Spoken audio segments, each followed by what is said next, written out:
Anything to just protect the lever is fine. Yeah.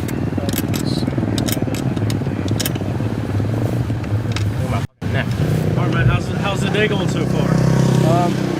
Pretty good. I so far won every test. I don't know about this one yet because hasn't came through.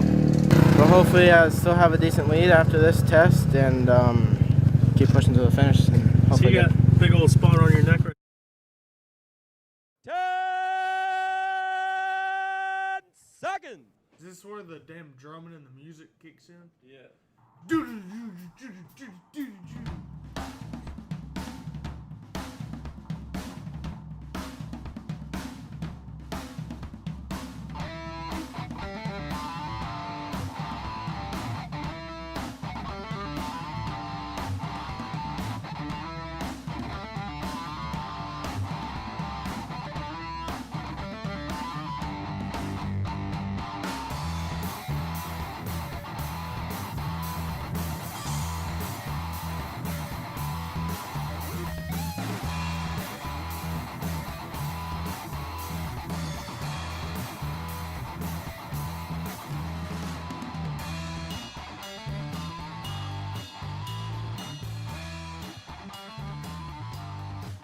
What is going on, everybody? Hello and welcome to On the Pipe podcast. Over here, trying to get everything situated.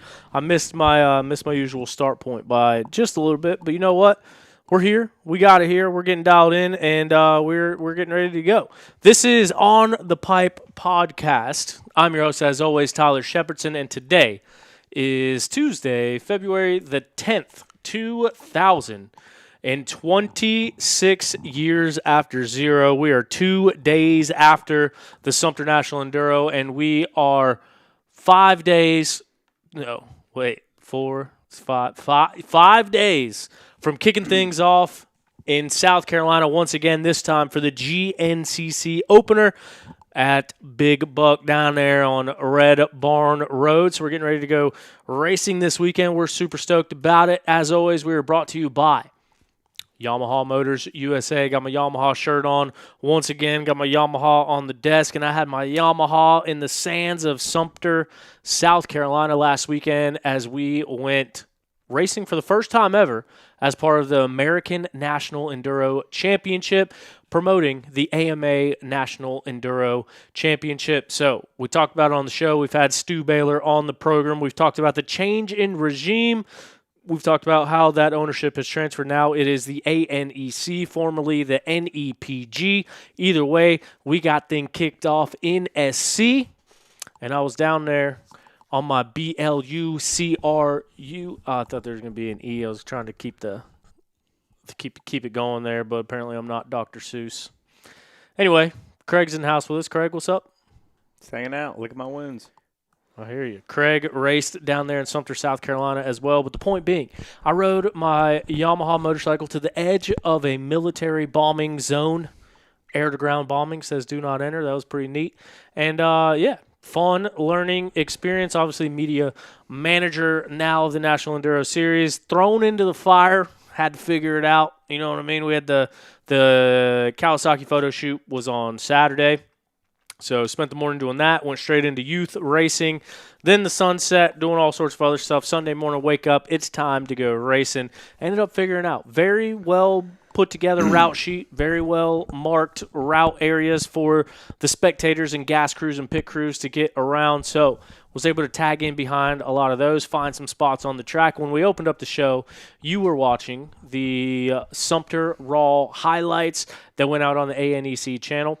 That was cool, kind of putting those things together. First time filming a National Enduro, trying to figure out how it all works. But, I didn't get the actual mileage count, but I got a lot of miles in on the old YZ250 FX this weekend, including some fifth gear pinned down the highway, trying to get some gas stops in like 35-degree weather, shivering.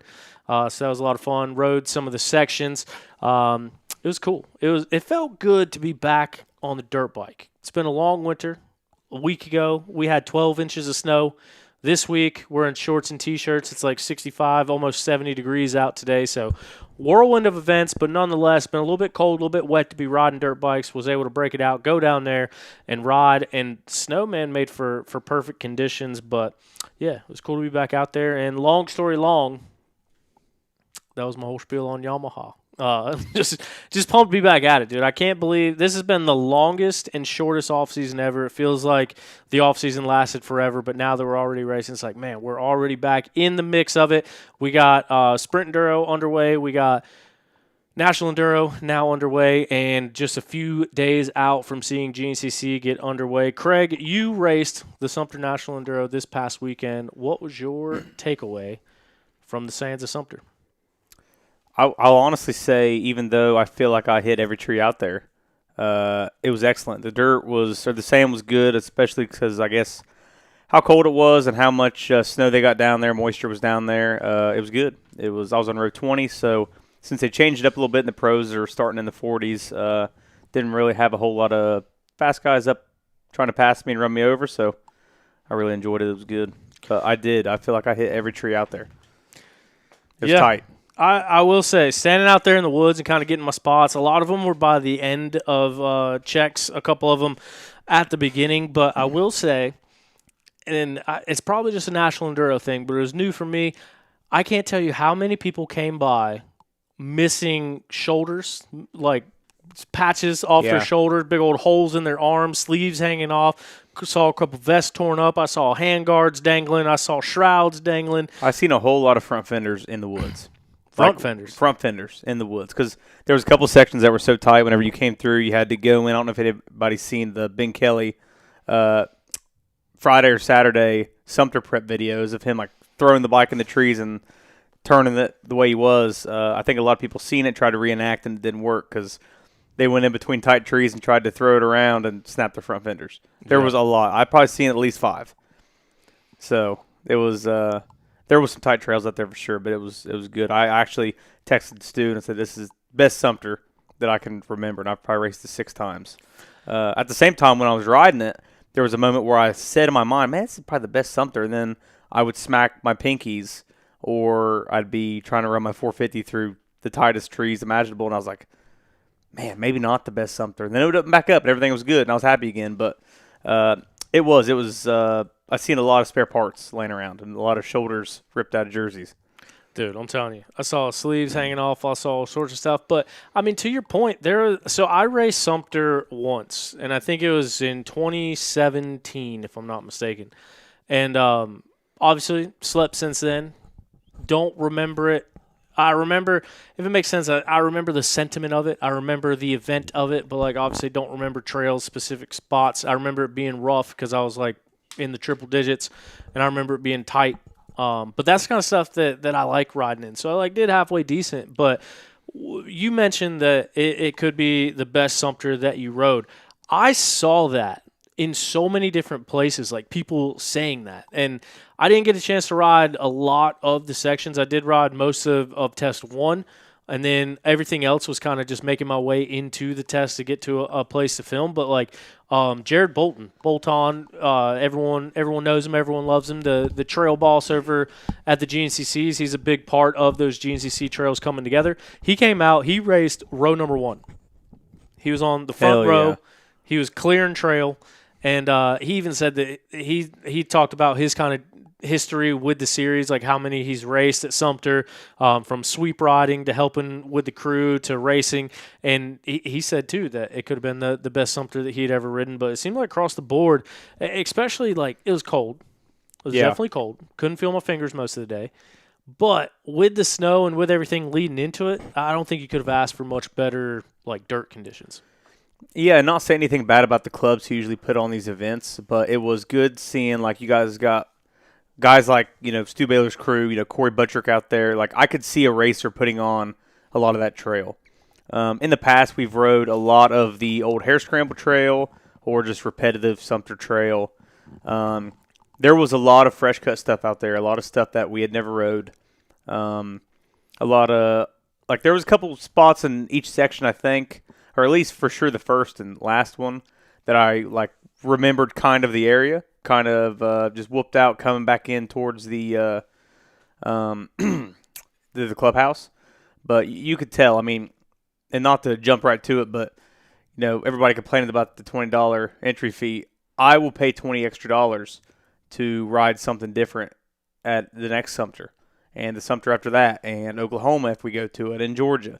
So, knowing that I could tell that the ANEC group had some work they did out there, and it wasn't just the same old Sumpter. Yeah. So, and obviously also a big shout out to the Surma crew putting it together down there as well. Sumter Enduro Riders Motorcycle Association, if I'm not mistaken.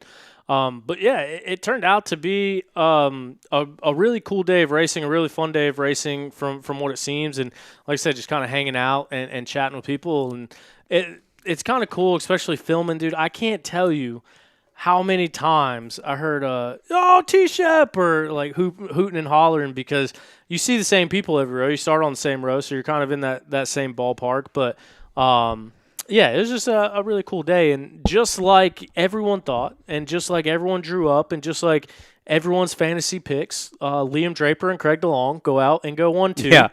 And, take the day away. Just how we drew it up. Yeah, just like we were talking right before. I was like, man, I never would have ever thought Liam Draper was going to win round 1 of the Enduros.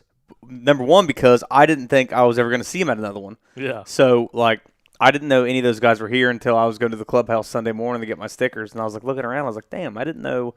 Like, Corey Steed usually doesn't show up. I don't think I've ever seen Craig DeLong that I remember. I'm sure he's raced champion, dude. I wasn't racing him then. Him I had and no Liam idea. both. I had no idea. So, like I said, last year was my first year racing them all, and then this year, not knowing what we're going to do, but, I mean, just showing up, I didn't know who all had been racing them in the past, so it was just it was cool to see more fender colors out there. Yeah, and I mean, also, too, like Ryan Piper. He ended up getting on the Pro 2 podium, and talking with him, the last National Enduro he raced, he left in a helicopter. So, comes back out. That was his first one back, and ended up getting on the Pro 2 podium. Jason Tino, back from a knee surgery last year in recovery, and now he's a factory guy and on the KTM, and goes out there and gets second. But just as many people as we didn't know were racing. What happened to our boys, dude? We went through the sign-ups the other day. No Trevor Bollinger. No Thorne Devlin, I'm pretty sure. No Brandy Richards. Who else? There's a couple big ones that we kind of talked about and were on the entry list that weren't there. Yeah. But it was cool. I want to say Craig won the Pro 2 championship his XC2 championship year, and then Liam won his Pro 2 championship, I think, his XC2 championship year. So both of those guys not strangers to enduros, and kind of chatting with Craig, and you can see him in the raw video that we put out. Him kind of working through the day, and at the podiums, he was like, I don't want to say it surprised me. So, like, he knows he's got it in him. Yeah. But had to have been a little bit of surprise to him there to come out second and be contending for the win at the end of it. Yeah, and even looking here at the results we got pulled up here, Chase Hayes in Open A, that's what I rode. His total time was 161.3. Mine, I got fifth, 179. Jeez. Shit on me. So, Chase, I don't know if we can do this if this is politically correct, but hope you have fun doing asphalt this week.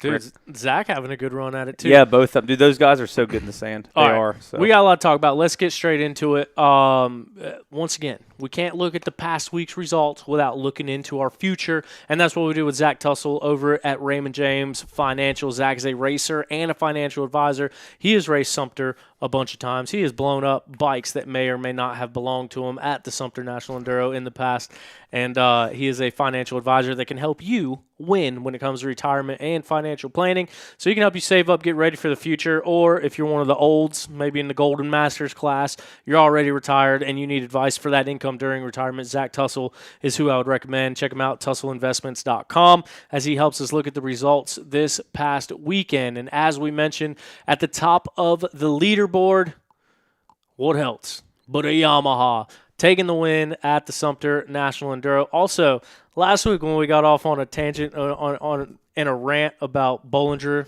Privateer, Yamaha, and a lot of these guys, and I kept saying the people that have the power to choose Yamaha, choose a Yamaha, and then everyone else just gets what they can. You got to get deals and stuff. I had so many people come up to me and say that this weekend, and like a few people coming up and mentioning that they bought Yamahas. You know why? Because if you get to choose, you choose Yamaha. So I thought that was pretty funny.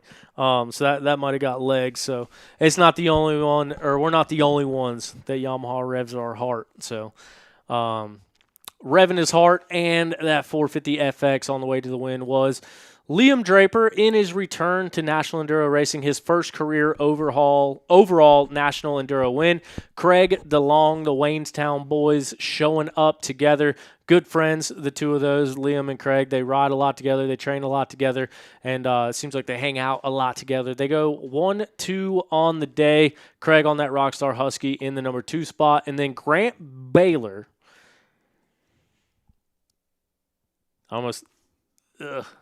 Grant Baylor rode really good. I almost said something that might not. I don't think I should have said. But anyway, Grant Baylor, good day. Talking to Grant, he told me that he felt like he had the speed, he had the ability, he could have done what it took to get the win. But as we talk about silly season, as we get going in this year, the big question is, what is Grant Baylor going to do? Where is he going to land? What team is he going to be on? And Grant really just got that whole thing situated in the past couple of weeks. So while he's not leaving teams per se, He doesn't have a deal directly with Kawasaki.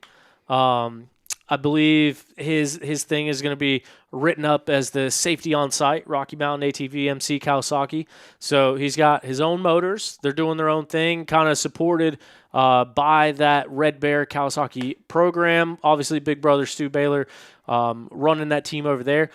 So while he's not changing manufacturers, I think he was testing and maybe riding some other stuff over the offseason. Not sure, just kind of up in limbo, trying to figure out where he's going. And then I think he just got the bike situation and stuff dialed in over the past couple of weeks. So not as comfortable on the bike as he could have, would have, should have been, as typical to a normal year of preparing. But it is a familiar chassis. It is a familiar bike.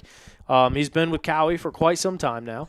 And, so it'll be interesting to see how he uses this going forward. He came out and won the last race of the year last year after coming back from injury because, once again, he was kind of riding for a contract, riding for a ride, and putting the hammer down. Had a good end to last year's season. This year, coming in, confidence didn't seem like it was at an all-time high, just given the bike situation and getting it all figured in and getting the testing and stuff dialed. But to come out there in that situation, still get on the overall podium with a third place, a great ride from Grant Baylor. Ryder Lafferty, another guy that rode really well, doing his own thing, I do believe, on a Honda. I'm not sure of the people backing him and supporting him, but I think it is, from what I can tell, a bit of a privateer program. Ryder Lafferty putting on a strong ride, fourth place on the day. Stu Baylor Jr., the reigning, defending, six-time National Enduro champion. He settles for a fifth place. He came out and won the first test of the day, was kind of in contention throughout the rest of the day. Obviously, the times aren't what he wanted exactly, but still up there in the mix and in striking distance. Test 5 ends up having a big crash, goes down hard. You saw his stories. He had a black eye. And a pretty good crash going in, so kind of had to put it on autopilot and get in to finish the race out. Still ends the day with a top 5 in points. Nick DeFeo.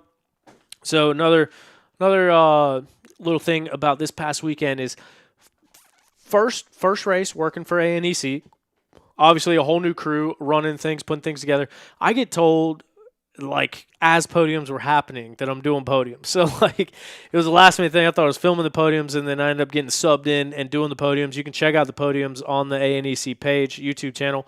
But, yeah, so kind of going into that. And so, like, I'm just rushing, like, grabbing trophies, getting stuff together. It's like, all right, I guess we'll figure it out. I've done a million podiums before, so I should be able to do it. I know all these guys and girls, and we should be dialed. I did not realize at the time because I was running around filming, didn't have much service once I left the pit, so I wasn't able to check in with results throughout the day.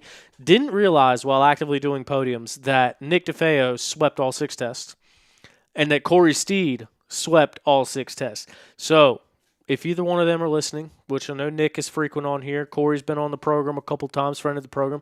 If either of them are listening, I apologize. I'm sorry for that. That is obviously a noteworthy question to ask. That is something I wish I would have brought up because it is an impressive feat no matter what class you're in. If you can go 6-0 on the day, you're doing something. So my apologies to Nick DeFeo and Corey Steed. But Nick DeFeo got that big number 1 plate on his bike, the reigning defending Pro 2 champion. The National Enduro crowd, they know their stuff. They're a passionate bunch. So I get nervous talking about it, and I get nervous putting stuff out there. I'm not going to say it's the first time in history, but it is the first time that I know of that a Pro 2 champion gets the opportunity to defend the number 1 plate. In years past, once you win that Pro 2 championship, you got to move up. And we talked about it last week on the program that a lot of those Pro 2 winners get that number 1 plate and bounce. So cool to see Nick DeFeo with the green number 1, the color switch. They were on blue number plates last year for Pro 2. This year, going to the GNCC standard with the green and white number plates. So Nick DeFeo with that big number 1 on his bike, he goes out, puts an exclamation point on it, goes 6-0 on the day to take the win. Jason Tino, though, not too far off in that number 2 spot. As we mentioned, that brand new to him factory KTM. Or was he on the Landers? He was on a gas last year, wasn't he?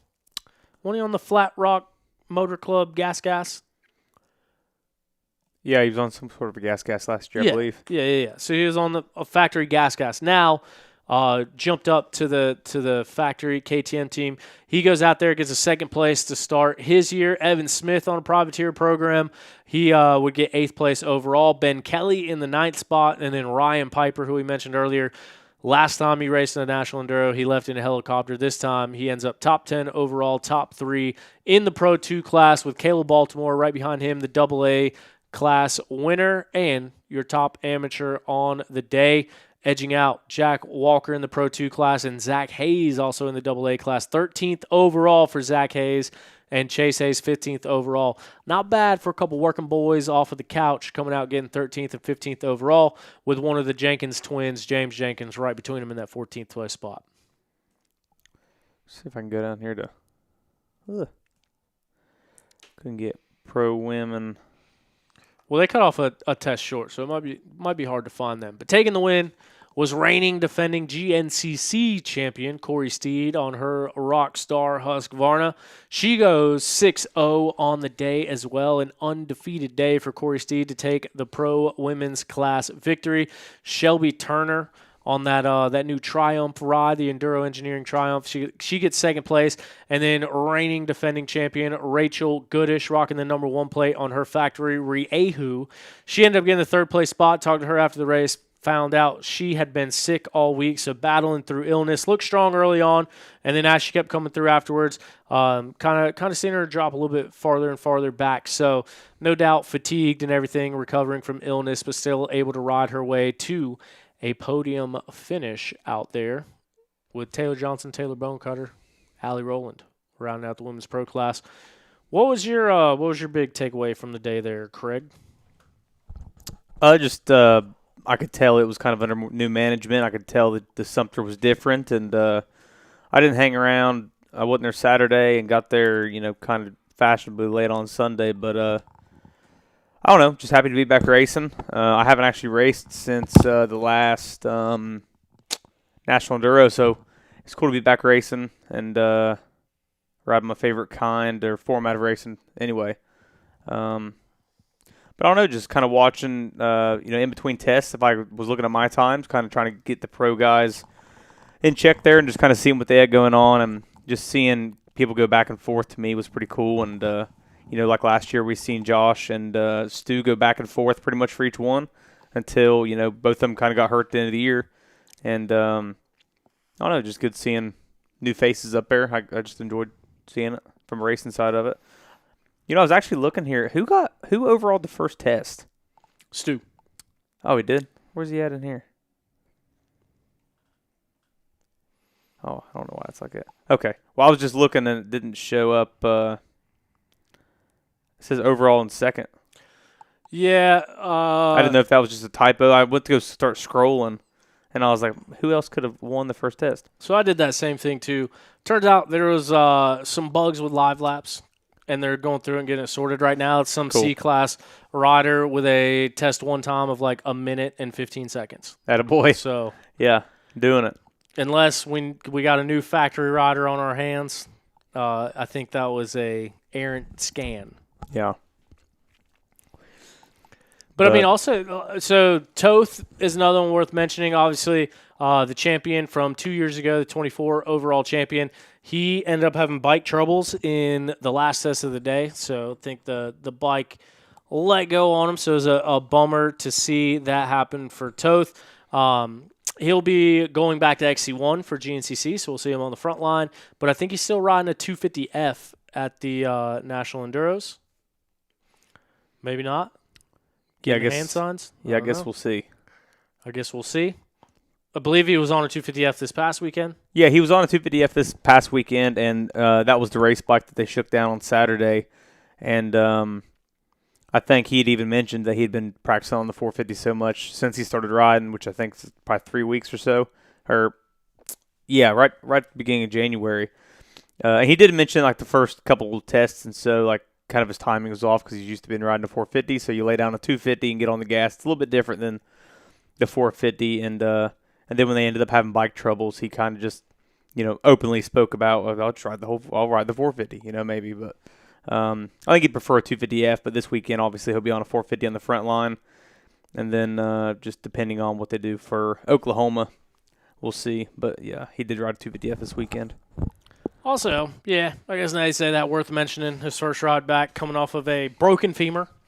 So He did say he came through first test, and obviously I wasn't there, but he was like, yeah, I was like, man, I kind of felt pretty good. Like, I bet it was a pretty good time. He said, I got to looking, and, I was a minute off Stu. Fuck. I was like, that's not good, he said. So then, just looking at the results here, he ended up getting some times that were, closer to where he would have liked to be with how much he's been riding, he says. So just get back in the swing of things, try to ride as much as you can. And at least for this weekend, too, I bet, he did say he was kind of favoring that leg just because he hasn't been put in that kind of situation lately to, for riding.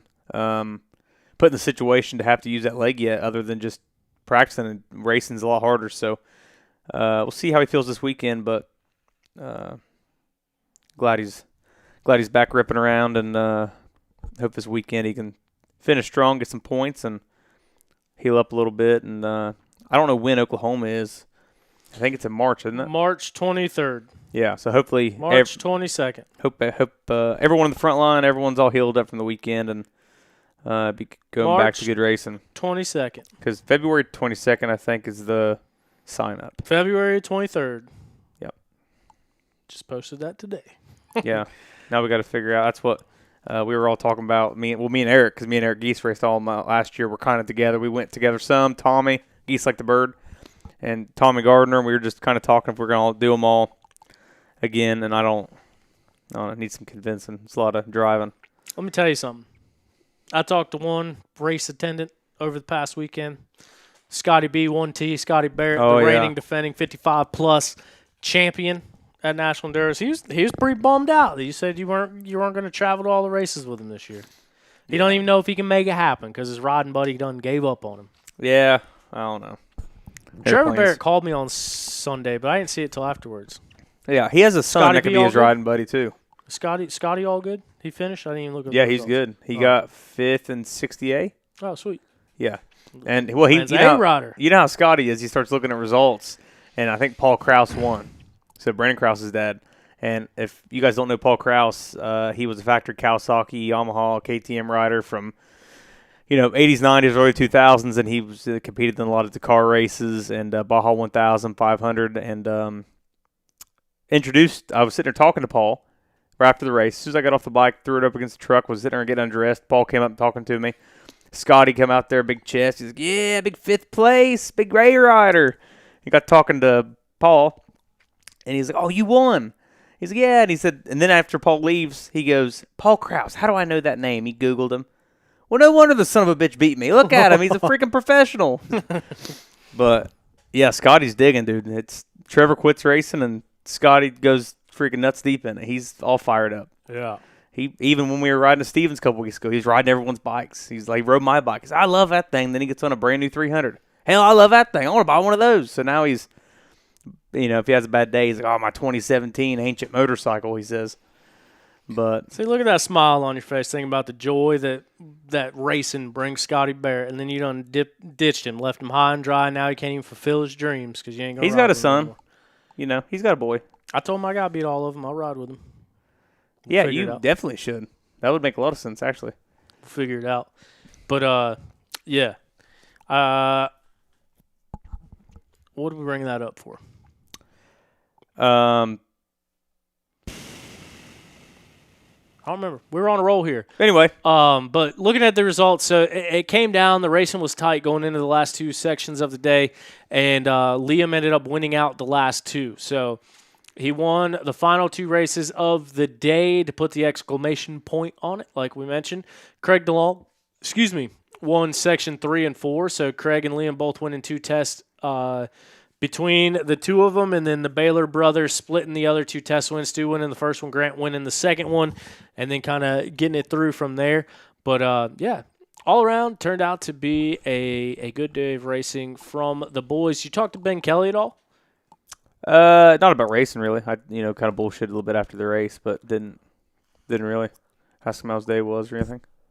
The reigning, defending GNCC champion, 9th place on the day. Didn't get a chance to chat with him, see how he felt after the race.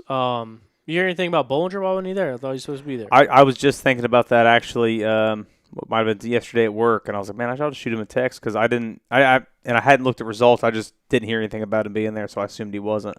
So not really sure what was going on there. I was sitting there waiting on him. Be nice to see him ship to GNCC. Why not? Run XC2 on a 450. Cheat. I Do didn't it. think about that. Yeah, go ahead. Let it rip. So, yeah. Good weekend of racing to kick off the 2026 National Enduro Series. 10 rounds coming at you this year. Next one being in Oklahoma City. After that, we're going racing at Kevin Wyndham's house. So that'd be pretty cool. That one will be worth checking out. Mississippi. Georgia's round 3, I think, isn't it? I thought it was Mississippi. I thought it was Georgia. I could be wrong. I could also be wrong. Someone's definitely wrong. Let's see. Third round, Centerville, Mississippi. Son of a bitch. April 11th at Kevin Wyndham's property. Catch me out there in a Cessna 172. That one will be cool. That is the first 2-day format, so they're going to split big bikes. Half of them going on Saturday, the other half going on Sunday. So it'll be pretty cool to check out. But what's the deal on that? Certain age class or classes? Yeah, it's going to be pretty close to like how this weekend at Big Buck they're running the adjusted schedule and splitting up the morning bike race at 8 a.m. and 10 a.m. I think it's going to be something similar to that. You know what I mean? The C guys and some of the vet classes going on Saturday and then Pro A and some B on Sunday. Kind of split things up, see how it goes. We had all been bench racing about because we had 4 buddies run Open A this weekend, and we were talking shit before, and then we talked shit after everyone's got the results in. Then, like, Dawson Nixon was like, are you going to be at Big Buck this weekend? So, I don't know, bud. 1.5 inches of rain on Sunday. I don't think the 450 is going to show up. That thing leaks coolant already. And I would like to get some guys to ride pit bikes or XR200s or something. So, I don't want to ruin a 450 at a GNCC for no reason. Dude, speaking of which, have you looked at updated weather? Because I looked at it the other day and I was so mad I haven't looked at it since. It was supposed to be a high of like 43 and 80% chance of rain both days. Is that still true? I knew that the weather wasn't supposed to be great, and that was obviously why I was like, I'm not taking my 450. If there's a good chance of rain, I'm not taking my shit. 90% on Sunday. It's not showing a big chance on Saturday now. But it's going to be Saturday, low of 31, high of 56, low of 40, and high of 50 on Sunday. So if it's going to rain, I'm going to bring an XR200. That's about it. I don't even have my camper here. It's sitting in Ohio still. So I think we're going to take the bus and put a couple air mattresses in it. What a way to start out the season. Another mutter. Another mutter to start Big Buck. MX-14s all over the place. Now I'm sitting here thinking about what to do for a camera. Yeah. I'm going to be lone wolfing it this weekend. We'll go down there in the RV, but I won't have my camera. I might have my camera. Do you need some help? That camera. You need some help from a buddy? Well, not that camera. Yeah? I could probably be convinced to help out. You let me borrow an e-bike to help out. Yeah. Plan on bringing one of them. Or a pit bike. Bring 2. Yeah. Let's work something out on that. Yeah. Because I have room in the camper, too. Nope, never mind. Got 3 of us, bud. Craig farts a lot. I do shit a little bit, yeah. So, yeah, we'll have to figure that one out. But anything, I'm trying to think of what were any storylines that were missing from the good old Sumter National Enduro. Did you see? Dad Duvall was there, but he didn't race. Did you see Tino's hand or hands? No. pretty gnarly. Did you see DeFeo's neck? Yeah. I told everybody that it was because he was wearing his chain. It got caught. Tried to rip him off the bike. Pulled the old Bubs Tasha, huh? Yeah. Yeah. So, I don't know. It was fun for me. It was a learning experience. Hope you guys enjoyed some of the content coming out of it, trying to figure it out as we go. As Michael Puttenman says that he'll see us there, rain or shine. Hopefully not. Hopefully shine.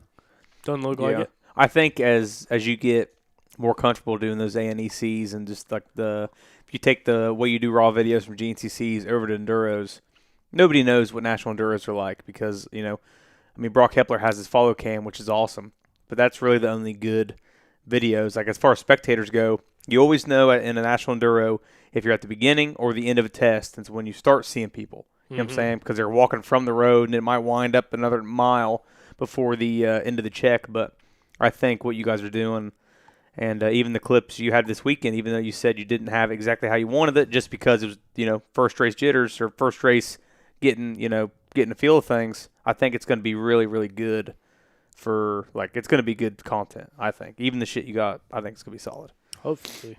Thanks, man. Appreciate that. Yeah, solid. While I was out filming, I did see Greg out there in the woods. He's commenting about the Van Camino. He asked me if I saw the Van Camino. Didn't know what that was. He said if you see it, you'll know what it was. And when I left, I did drive past it, and it was very apparent what the Van Camino was. Like something I'd have at the house? Yeah. Yeah. Probably something you'll eventually have at the house. Greg, if you're looking for someone to sell that thing to, I know a guy.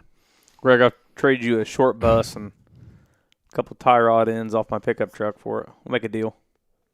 Figure something out. A couple lightly used jet skis. But yeah, so that was the weekend that was at the National Enduro. I think my internal core temperature is still down a couple degrees, but we're getting close to thawing back out. Don't even. Try, like my hands, I had to put them on the header before the first test. Like even like the 2.5 mile transfer. Yeah, I was like bitching. I was like, man, this is stupid. And then got on the road for the transfer after would have been call it lunch, but after test 3, and I'm running. I've been late after test 3 a couple times after you leave the clubhouse, so I made a point to make it like real short, sweet, swap a filter, leave. I was running like 55, 60 mile an hour down the road, and I was wearing Eric Geese's vest. He let me because he wasn't riding, and I was so cold. My arms were cold because every bit of gear I have is vented. My helmet's vented. My boots are vented. And I felt like an idiot the whole time. So I get it. I was also cold. That was amazing. Like I was a little bit chilly all day because I'm not running through the test and like getting worked up and getting my heart rate up and stuff. Just kind of transferring around. Yeah. But then for test after lunch, going to test 4 and 5 and all that, where you got to jump out on the highway, dude. First of all, I was like, I didn't really get any direction on this. Like, am I allowed to just ride down the highway on a dirt bike and start going, dude? Same thing, like probably 60 miles an hour, just down the asphalt, freezing. Yeah. And I think the first time I went, I wasn't wearing gloves for whatever stupid reason. But even my gloves, like, they're just moto gloves. They weren't really helping a whole lot. But, dude, I was, like, sitting there shivering and convulsing, like, while riding down the highway on a dirt bike, and then come around the corner, and there's a ton of state cops that are blocking the road to let riders cross. And I'm like, yeah, dude, I'm about to get tackled off my bike and arrested. Like, I don't know if I'm supposed to be out here on the road. But then they all just waved at me, waved me by. So I was like, all right, I guess it must be good. But, yeah. When I was racing, it was good. My hands got a little cold, but dude, it was all good. I was freezing. Yeah, I get that. We just did those dual sports, too, and it was raining fucking sideways in a couple of the days we rode. And same thing, I'd wear like a windbreaker jacket, and that son of a bitch would be cold as can be. You get wet, and the windbreaker didn't really matter anymore because you were cold underneath. Yeah. Well, I keep my camera on my chest, too. So I had a jacket on, but I could only zip it to like just above my belly button because then my camera's hanging out. So then when I'm riding down the road, I'm just getting like an air funnel straight into everything, dude. I'm cold sitting there thinking about it. But there wasn't any snow, wasn't any rain. Get ready, bud. This good weekend, condition, same shit. Good moisture. This weekend looks like it's going to be muddy. Not pumped about that. But let's get into this weekend. Let's talk about it. Because this weekend, we talk about it all the time. Riders on the East Coast, they sign a contract for GNCC. And if you want to race another series, pick one, choose one, go where you want, split the crowd, do what we need to do. But the premier series is the GNCC series. That's the one that people show up to make their money. That is the one that all the anticipation builds for, and that is the one that kicks off this coming weekend at the Big Buck GNCC. So we're going to kind of preview through some of that as we look forward to round number 1 of a 13-round series with an asterisk because there is a pro drop round. Is that real? Yeah, that's real. The pros are not going to go to that round. People are not happy about it. Yeah, I don't. Couple people in particular, I guess. People who own teams maybe and got to pay for everything. Fuck yeah. More so, other high-profile riders are very, very upset about this to the point where they might have reached out and tried to come on the show and talk about it. and it's people that you wouldn't think would do that. So maybe we'll get them on here. Maybe we'll talk about. They can call right now. We'll answer. Yeah, give me a call. You know who you are. Yeah, we'll talk about it. But anyway, it's just interesting to know. But with the ISDE moving their dates, like, what do? There's only so many weekends in a year that you can go racing, and so whoever is on the ISDE teams that year obviously won't be able to make it to that one. So what do? You got a sponsor obligation. You got to run 13 rounds. There's really no good time to schedule it before or after. We're racing a weekend later than normal. We're finishing the year not at Ironman, but in West Virginia in October. So in November rather. So I hope it snows, dude. What else can we do? You know what I mean? I'll be at the house. Yeah, that'd be pretty gnarly. It will be interesting to see if any pros at all show up to a round that is going to be dropped. Because I don't think it's a floating drop. Like, I don't think that because this round will be dropped, you can kind of use a drop somewhere. From what I understand, and I don't know, but from what I understand, it's that round will be a drop for pros. Yeah. We'll just, not even trying to be a smart ass, but like, let's say you're in a situation like Lyndon Snodgrass was last year, and they had their own bikes, they were building their own motors, they were doing everything pretty much themselves. Why would you potentially ruin a race bike at a round that you're not going to get points for? Why would you possibly get hurt and then not be able to go to the next round that is points? For the factory teams, why would you spend? I don't know how much the breakdown is for a factory team to go to the race, but I bet they spend, at least $1,000 on diesel fuel getting there in a semi. Then you got the More semi. than that. Yeah, just depending on where you're coming from anyway, and just, we'll see how it works. But just in my mind, doesn't sound like it makes much sense to me. Yeah, I'm trying to look right now. I'm looking through the GNCC schedule to see if it says anything on there about that, and I don't see it because I'd like to read, like, if there's any literature out there from them on it. I'd like to kind of read it, but I'm not seeing. I'm not sure how many pros will say exactly what they think of it. Oh, but we could also always call Ricky Russell because he's not racing it, and he will say that's gay or that's cool. I don't think Ricky Russell would say something like that. That's not nice. That's not a nice thing to say. You're right. He's from Washington. He wouldn't say that. But I did see that they posted that they're in need of a GNCC announcer. Yeah, you got too many jobs, bud. You better just chill out. Yeah, I know. I just didn't see that they had posted it. Wheels are turning. Anyway. Oh shit. No, I didn't know that. But yeah, I don't see anything on Read there. the about post. What's announcing what? Podiums or what? Now hiring race announcer. GNCC is looking for an energetic, knowledgeable, and professional race announcer to join our team this upcoming race season.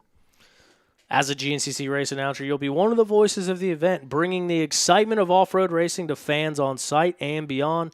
This role is perfect for someone who thrives in a fast-paced environment and has a passion for motorsports. I wonder what how it's gonna be shifted around at GNCC's now that Mikey's gone. Like, I wonder who's gonna be in charge of taking his spot or what it's gonna be. Yeah, it's be interesting to see. As well. Could be you. I don't think so. You're not busy all those weekends. I know you're not. I got a lot of hats to wear, and I got a big head. I don't think all the hats are fitting. Get a trash bag. That'll fit. Need some. Anyway, back to our GNCC preview. This coming year, we will have one number one plate out there, and that is because XC3 is gone. Bamboozled. No longer a part of the circuit. Grant Davis moving up to the front row forever. Unless something changes and people from the front row go to the second row and people from the second row go to the front row and then we split that. You know what I mean.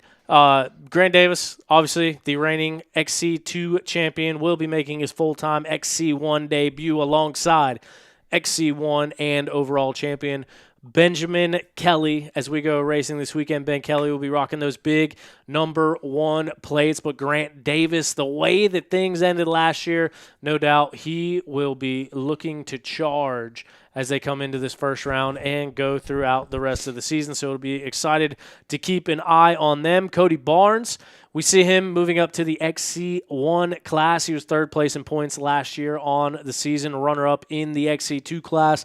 This year, he will be on the XC1 row on a 480 beta machine.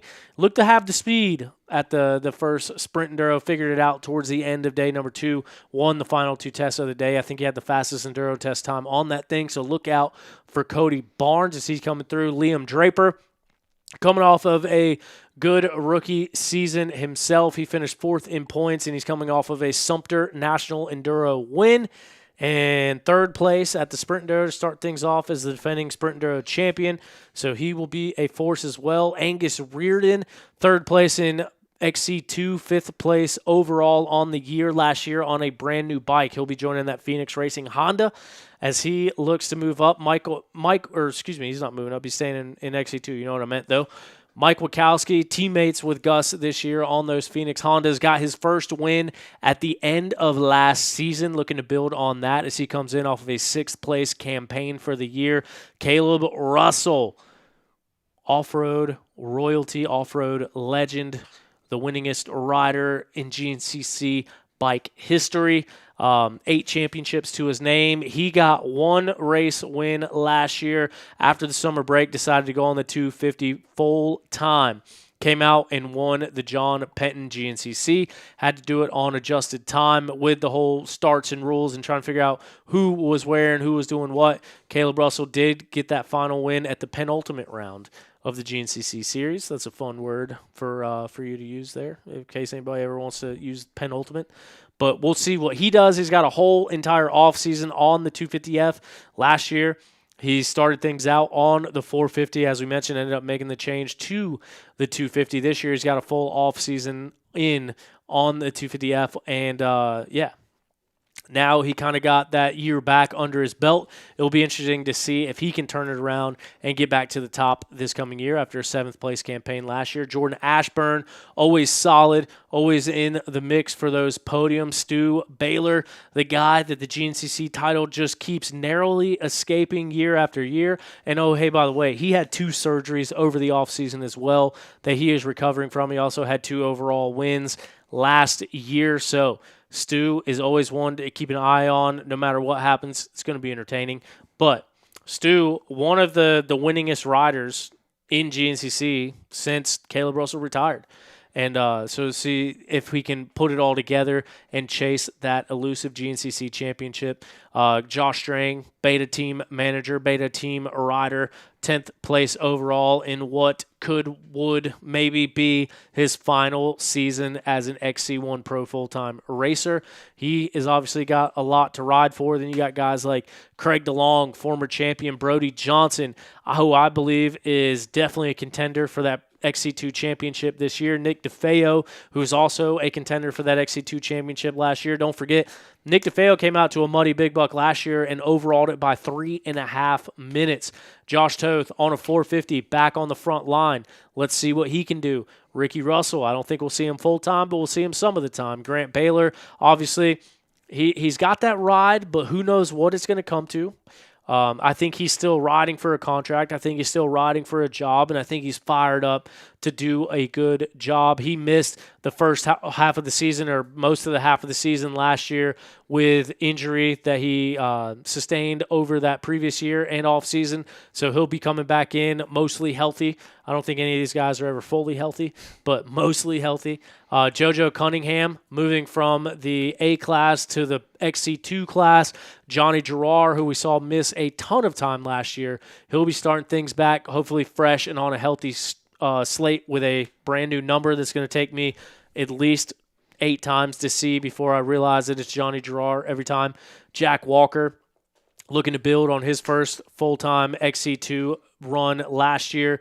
So hopefully we'll see him back out there as well. Lyndon on the West Coast on a Ducati. But that is your top 20 in overall points. And Craig, you said something to me before we started the show, and we were talking about predicting winners, predicting all that going on. Why don't you want to predict winners here? Because just like how we predicted the first round of Sumpter, of ANEC, we're going to be 100% wrong. Everything we say is going to be wrong. And, not that I don't think Liam Draper could win a Sumter National Enduro. Didn't even know he was going to be there, but just wasn't in, the first pull of my hat. So anyone could win. You can look at the top 20 there. Look at everybody who's had an overall win last year. Not sure if everyone's healthy coming into round one, but I'm assuming they're all they've all pretty much all raced already, or they've done a sprint enduro or Sumpter or what have you. So anyone can win. It could be anyone in the top 20. So it's kind of hard to make any suggestions on my part, I think, because it's going to be wrong. Yeah, Carson George, or I can assume Garrett George, said scroll down to 0 national point scale. Was there an update to the rules that I don't know? Checking it real quick. Hold on. Craig, say something. Let's keep people interested, entertained. What we got? Bring your toe straps this weekend. Nobody likes getting stuck at the first round. Is that like an Ohio word for flip-flops? No.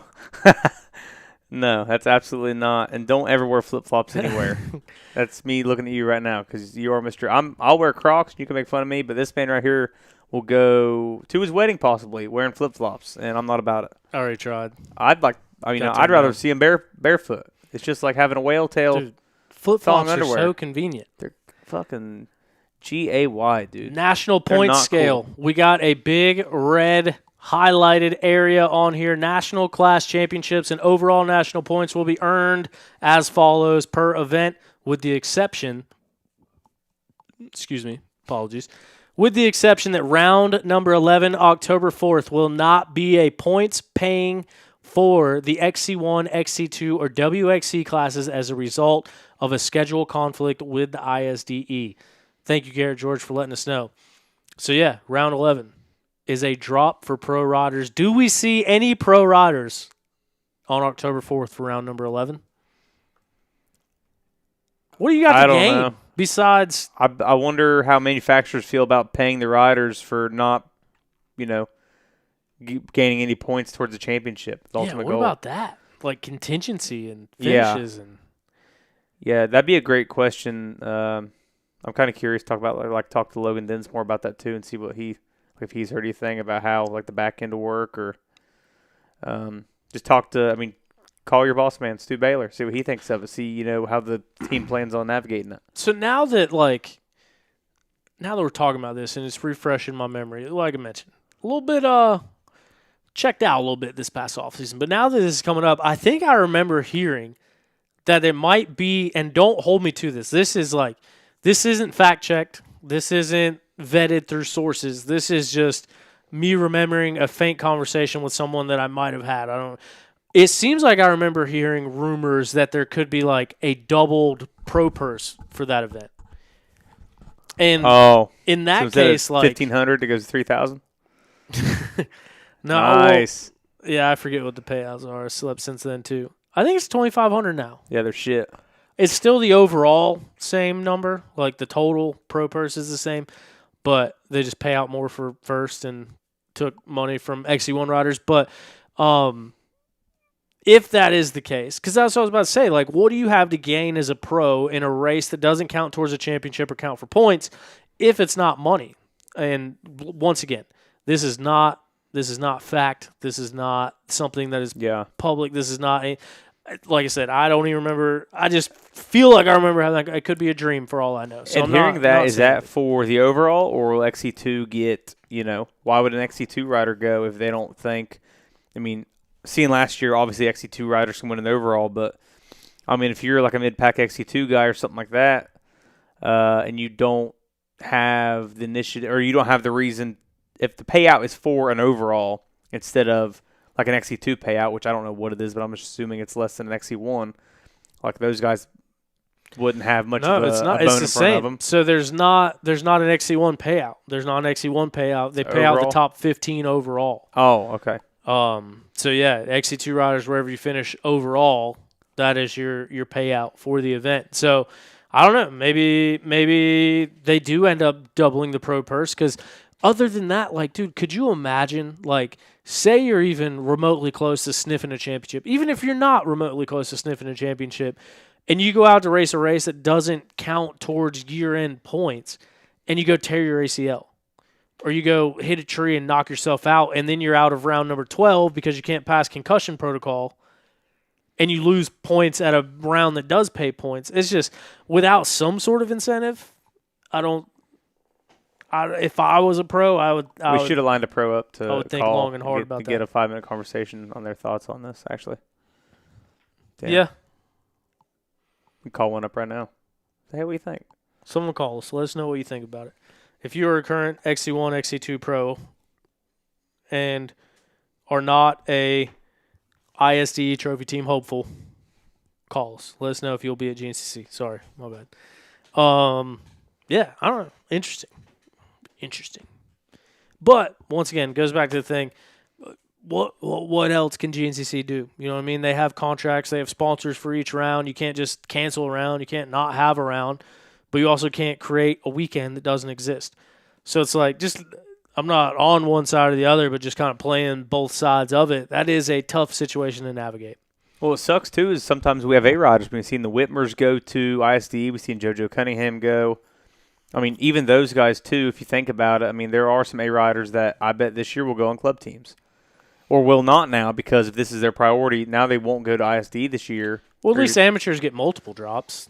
Yeah, but, if halfway through the year, if in March, I think that's when the qualifier is, if you've already had a bad race, and okay, well, I got to drop Florida, or I got to drop Coker, I can't go to 6 days because that's another drop. If the ultimate goal is a 250A or Open A championship or something, like that, I mean, that would make those guys not even want to go as well. What a situation that would be. You earn the right or earn the chance to go compete on an international scale as an ISDE team, but you can't because of a 250A but championship on the line. Look at, we've seen Caleb go to ISD and get hurt, and then had enough of a buffer to come back and still win the XC1 championship, but basically get it done and then go have surgery to get ready for next year. Yeah. So it's like there's no telling what could happen if you go over there, and I don't know. Definitely makes it an interesting thing to navigate. We'll see. We'll see if we get a phone call in the next few minutes. I don't know. But yeah, looking back on it, this is, and I feel like I'm a broken record saying this because it seems like every year we're saying this is going to be a stacked XC1 class. But this year, it truly is going to be a stacked XC1 class. And it also opens the door up for XC2 because you got guys like Gus, like Brody, like, DeFeo. JoJo could get in there. Nick DeFeo, Jack Walker. You got all these guys now. You take Toth out of XC2. You take Cody Barnes out of XC2. You take Grant Davis out of XC2. Now all of a sudden it opens up XC2 to it's anybody's ball game. You know what I mean? Like we saw Cody Barnes second place more often than not this past year in the XC2 class. We saw Grant Davis in first or second more often than not in the XC2 class. And then we saw Toth win a race and get up there near the podium. And so it's like when those guys are gone, look at the guys that were getting 4th, 5th, and 6th. Yeah. And it's Gus. It's Nick. It's Brody. I mean, Brody, I don't know how many damn 4th place finishes he got last year, but oh yeah, that was it was a bunch of them. And so all of a sudden you take those 4ths away and the 3 guys in front of them are gone. Puts them right in the mix. Yeah, 4, 3, 3, 2. So yeah, towards the end of the year, I mean, midway through the year, he kind of got a groove and kept it right inside the top 5, and last 2, third, second. But I mean, even before that, we 5th, 4th, 5th, 3rd, 4th, 3rd, 2nd. Yeah. And it's and interesting. Then, like Gus too. Gus is 3-2, 3-2, 2-3, 1, 2-2. 3, 5, 2, 3. Yeah, I mean you're taking 2 guys of the 5 who, or I guess 6 that raced all the races last year too. So it will be interesting to see, just kind of looking at this points from last year, who will ride all the races. You know, XC1, I think all the guys, unless they got hurt, were running all of them. So you take 3 out of here. You take Toth, you take Grant and Cody, move them up, and then you got. I mean, you look at all the names in here. I mean, Toby Cleveland won Ironman 2 years ago. I mean, I've seen Mike DeLose have good rides. I mean, just looking down through here, all these guys. I mean, even JoJo. I think JoJo, he got 5th overall in round number 1 during that motor that Nick DeFeo won last year. I mean, I don't think anyone can doubt that him starting with the X2 guys, he'll be with them most of the race. So, if not all of it. So, I'm interested to see if we get some new faces popping up here, especially since XC3 is gone. See if we get some guys jumping up in XC2 and more 250A guys maybe. Yeah, like the Jenkins boys. They're both going to be in the XC2 class. I think one of them has a deal with Enduro Engineering, and the other one was on Beta. a KTM. One of them's on a beta right now, aren't they? No. Oh, you might be right. Maybe the video I saw was someone else on a beta and James Jenkins or the other Jenkins video. That might be my bad. I keep getting them confused, but one was on a Cali Triumph last year, and one was on a KTM. Well, I think that was James. I think he raced XC3 on a YZ125, and then he raced the Kawasaki for contingency at the Enduros, maybe. Yeah, I think this one that was. makes sense. So, yeah, we'll see if they can get in there and get in the mix of things. And I don't know. It just seems like a year where everything is up for grabs. And then you even look at the women's racing and how high that has escalated over the last 5 to 10 years. You know what I mean? And seeing where all that stuff came from with the girls. Corey Steed obviously taking that championship down to the line last year, getting it done at the final round at Ironman, dethroning 3-time champion Rachel Archer to take that championship. But we also saw Brandy Richards miss a lot of the season last year after breaking her femur at Camp Coker. I mean, Brandy Richards came out 4-1, 4-11, but even the year before that, we saw her tie the amount of wins that Rachel Archer had. So Brandy Richards, one of the best riders in the world. She's proven that at the ISDE year after year. This will be, her 3rd year over here racing GNCCs? Yeah. Sounds right. And so now she knows the track. She's got it under control. I think she's spending more time out here and riding more stuff out here. So she's only going to get stronger. She came back after her femur and got 2nd and then 1st and then 2nd and then another 2nd. So she is going to be hard to beat also. But Corey Steed, man, the attitude that she has, the way that she rides, the way that she trains, and now she's got the confidence of having that number 1 plate on her bike, and I think that can do a lot for her. Shelby Turner, we saw her get a race win, and we saw her riding all sorts of stuff. Danielle McDonald is also one that I expect to see a huge season out of. She missed the first 2 rounds last year, and it feels like it's been so long ago that you kind of forget. But Danielle McDonald had ACL surgery over the offseason last year, missed the first 2 races, came back before she was cleared, obviously, because what dirt bike racer waits until they're cleared to go ride, and didn't even really have much of a struggle period. Like, stepped right into the podium, and then she pretty much was a podium person throughout the rest of the year. And now we see Rachel Archer back in Australia. That's 1 less person. So those 4th place that you're seeing for Danielle McDonald, in all essences, those are 3rd place finishes. Those are podium finishes this year. Taylor Jones coming back healthy as well. We saw her get hurt at the Hoosier last year and kind of derailed her season. Well, she'll be back healthy. But I mean, this girls class, it's going to be another one that is completely stacked. And I think another one that we're going to see that podium and those wins change quite a bit throughout the season. Yeah, you look at the top. Well, even just looking at Taylor Jones's finishes there's a whole lot of swapping between 1st, 2nd, and 3rd and 4th. Yeah. So it just any weekend anybody could be a winner. And it's cool too because obviously those girls are in the 10 a.m. It's a lot more of a spotlight on them, and it's good racing because 90% of the time they're outrunning the Sportsman A guys, and it's just good racing, and they get their own platform there. So good racing in the 10 a.m. and the what is it, 1 or 2 p.m.? I don't even know what time the 3 hour starts. 2, 1, 2, 3, 1, 2, 1. 1. 10 a.m. to Quads 12, are at 2. 1. Yeah, that's what Bikes it is. are at 1. So, yeah, this is going to be good, too. I'm pretty pumped to see it. Yeah, but I mean, also like part of the WXC class, it's like the level at the top has progressed in such a way over the past several years, and then it always seems like there's a pretty steep decline once you get past those girls that we mentioned, and like Rachel Goodish and those type of girls. But now you also got some young girls in the class that are mixing it up and kind of coming up through the ranks, and it'll be interesting to see which one of those takes that next step. Like what girl that we don't know very well could break into some of those podium finishes. Like Carly Lee got 6th in points. Addie Harris is fast. Ellie Winland.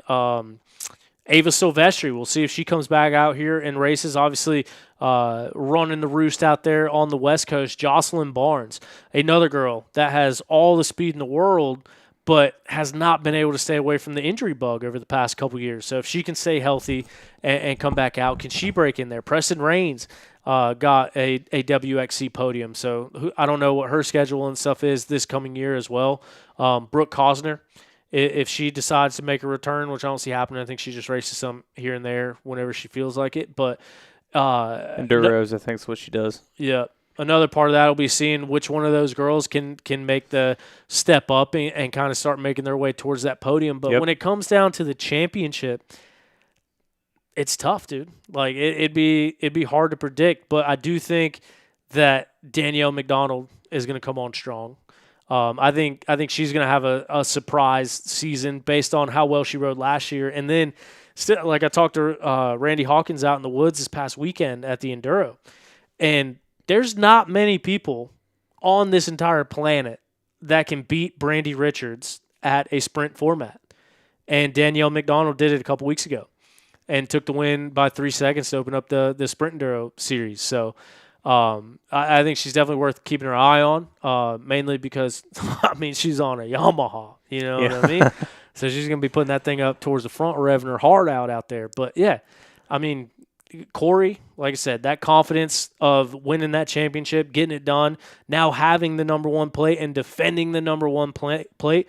Is it the same Corey Steed, or are we going to see a whole new Corey Steed coming out there hungry to keep that number one plate? Brandy Richards, as I mentioned, always a contender. Shelby Turner.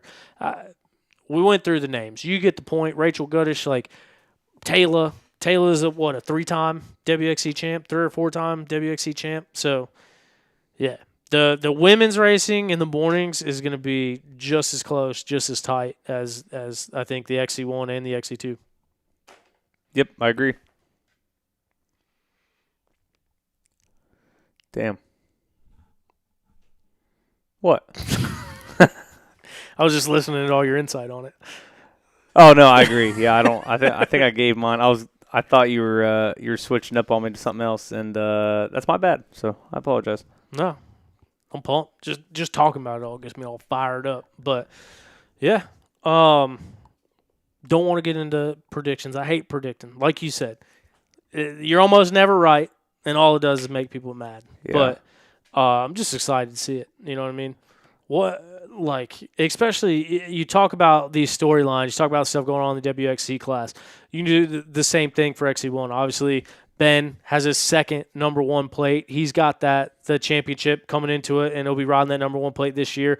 Grant Davis obviously had an unprecedented season last year, making headlines every time he got on the bike, and now he'll be starting on a 350 on the front row, a bike that he came on here and told us that he's more comfortable on. He was already killing it on a 250. Yeah. Now you tell me he's more comfortable on a 350 and putting him out there on the front row. Man, it's going to be crazy. Yeah, and it's nice it being round one. You know, everyone's it's an even playing field. But I'd say we'll see the same kind of racing last year. I mean, I think Grant's going to win a bunch of races, especially just looking out. And I think we talked about that just enough that I think he's I'm not saying that I think for sure he's going to win a championship, but last year, kind of having a point to prove towards the end of the year with the changes in the starts and everything. I'm not saying they did all that just to throw him off. But there at the end, I mean, he had some bad luck with some wrecks, but I think this year he's definitely going to win some races. And I can't say it's just going to be between him and BK or him and Johnny because, like I said, I think everyone's going to be so fast, and I can't call it. Dude, Johnny's so tough. Yeah. Johnny's so fast. Him and Ben are both just big dudes. Like, they're just stout dudes. And, like, both of them obviously have the speed to win. And both of them have championships under their belt, XC2 and XC1. Ben now a 2-time XC1 champion.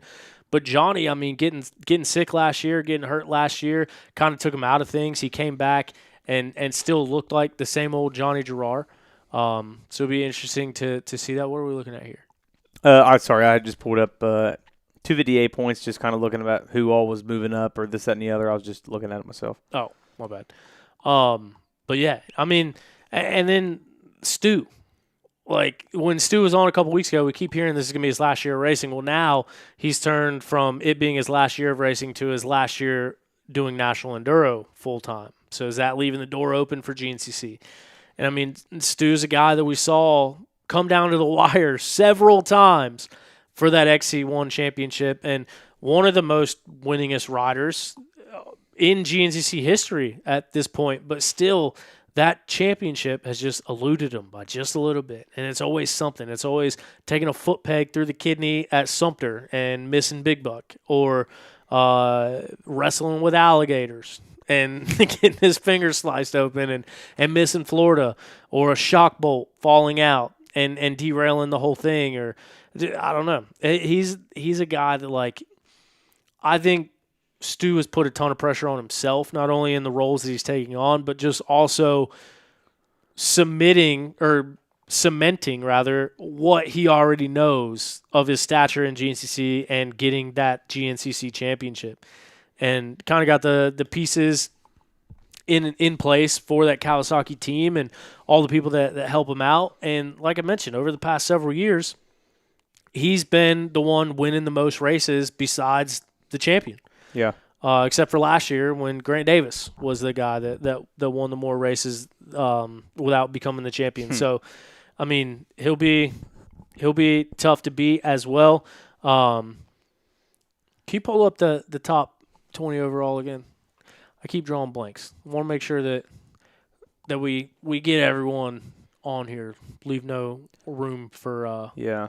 And talking about Stu, I mean, that'll be such like a Cinderella story kind of, you know. He's been trying to get it for so long. He's been so close, and then him saying it might be his last year. I mean, if he could get it. If he gets it, I say he retires. Yeah. If he doesn't get it, I say he says, "Oh yeah, no more enduros." But see y'all, Big Buck. You know, I think it kind of just depends on how this year goes. But I mean, it's 13 rounds. I mean, you got to keep it on. You can't have mechanicals, and you can't get hurt unless it's round 11. Yeah, and then you got to ride 12 and 13. Yeah. But no, it's one of those things. It's like I don't know. Completely lost my train of thought. But yeah, it'll be interesting to see, especially when it comes, because I was going to ask you that too. You kind of got into it about if Stu wins the GNCC championship, does he stay and defend it? Does he run the number one plate? Does he go for 2? Or do you think that's his sign to sail off into the sunset? Stu shows up to Sportsman A at Big Buck 2027 with a number 1 plate. He says, "I'm out." He's done. I don't think he'd ever do that, but I don't think he would try to defend another year. I think he'd get it and say, "All right, mic drop, done." Dude, he's the oldest young guy ever. Like, he's been an XC1 pro since he was 16 years old. He's now 30 years old. I think this would be his 15th year racing on the front line. But, like, all the surgeries, all the injuries. I don't think he has an ACL in his body. The wrist. We did the grip test machine that's sitting right in front of you. His right wrist, his throttle hand, I think his grip strength was like 66. Yeah. So yeah, that would be a tough one, especially because if he wins National Enduro this year, then I think he ties for second place in championships all time.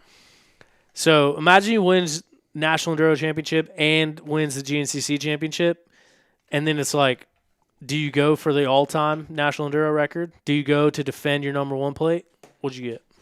148. That's pretty good. Did you use 2 hands? Which hand did you use? Right hand? My right hand. I don't think I could do it with my left hand, though, because I broke it and it don't work. 148 is high. Feeling dangerous. It's one of the higher ones. Gave up halfway through. 121. Here, tank. Do left hand. Dude, it is amazing just kind of going back to it. In between tests at a National Enduro, seeing bloody gloves. 114. Dude, it sucks. I had blood. I didn't wear my white gloves just because I wore my blue ones, but I still had blood coming out each knuckle. But coming through, like, even going into the A test for test 6, just kind of looking back at all the people behind you and seeing all, like, the mangled shit, like busted gloves, bark busters, or hand guards hanging or gone. It is kind of comical. That's one of the things I thought about when I went out to ride some of the tests is I don't have hand guards at all. Yeah. And I was like, oh, yeah, this is a National Enduro. This might not be good to ride without hand guards. Yeah, I ripped I had brand new grips before the day, and I ripped at the end of it, they were both hanging the very ends of the bars, like just the end of the rubber grips was both dangling. It ripped off the bar.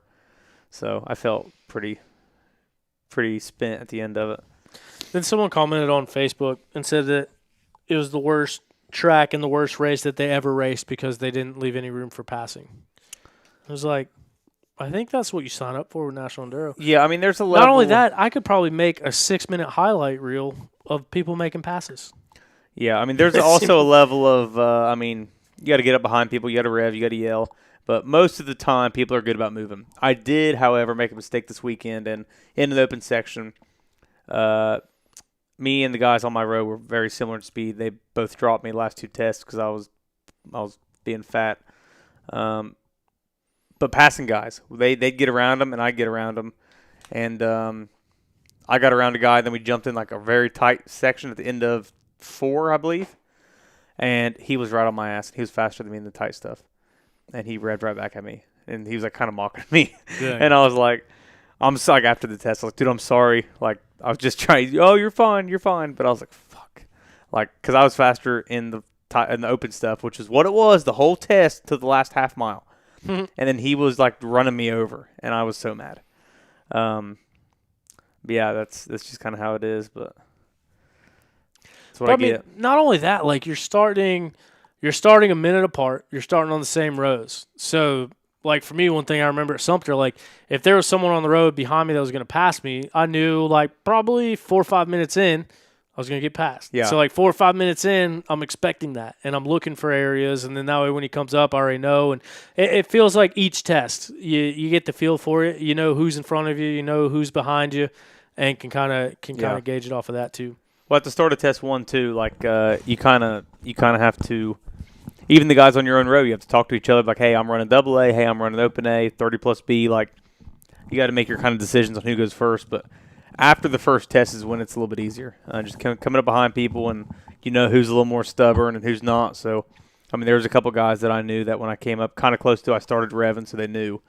And most of the guys move. Some people are stubborn and they don't want to move, and they want you to pass them, which usually you have to take them out, and then they get real mad.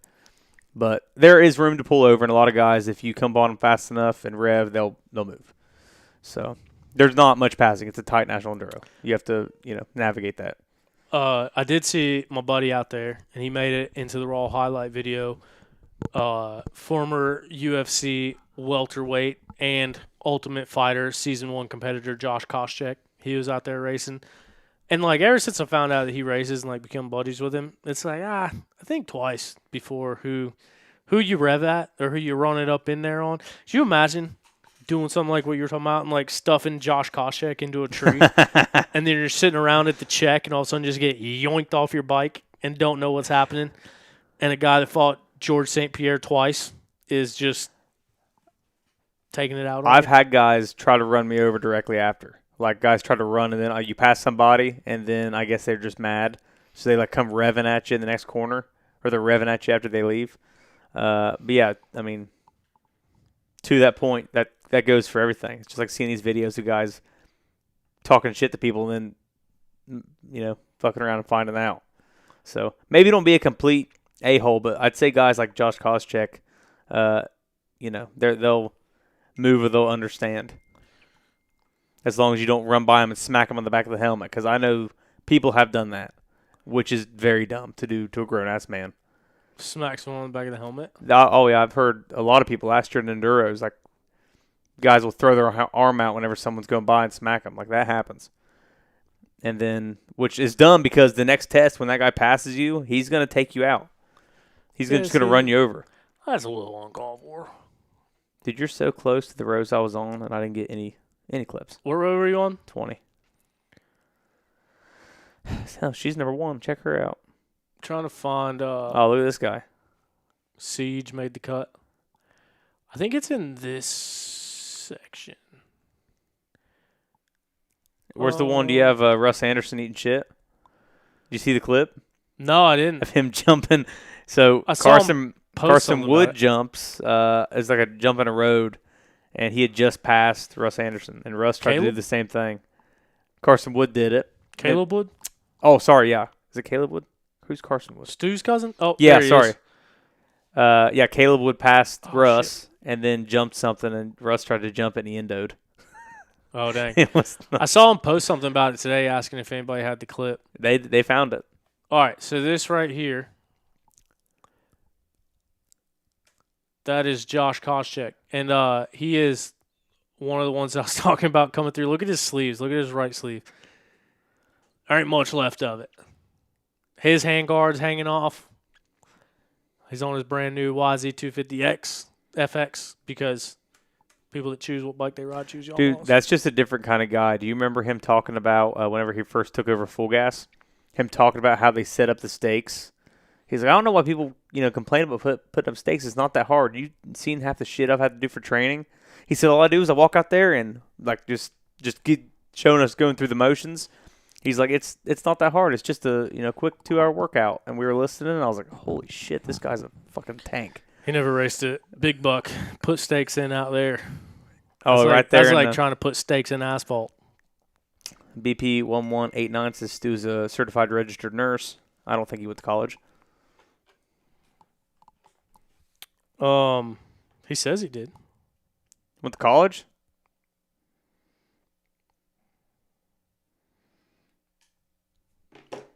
Yeah. Anyway. Well, we just got a text from Big Tom. Big Tom couldn't be with us tonight. T's and P's out to Big Tom. Oh.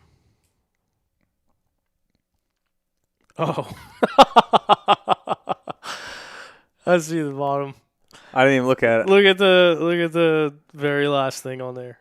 On what Tom just sent? Yeah.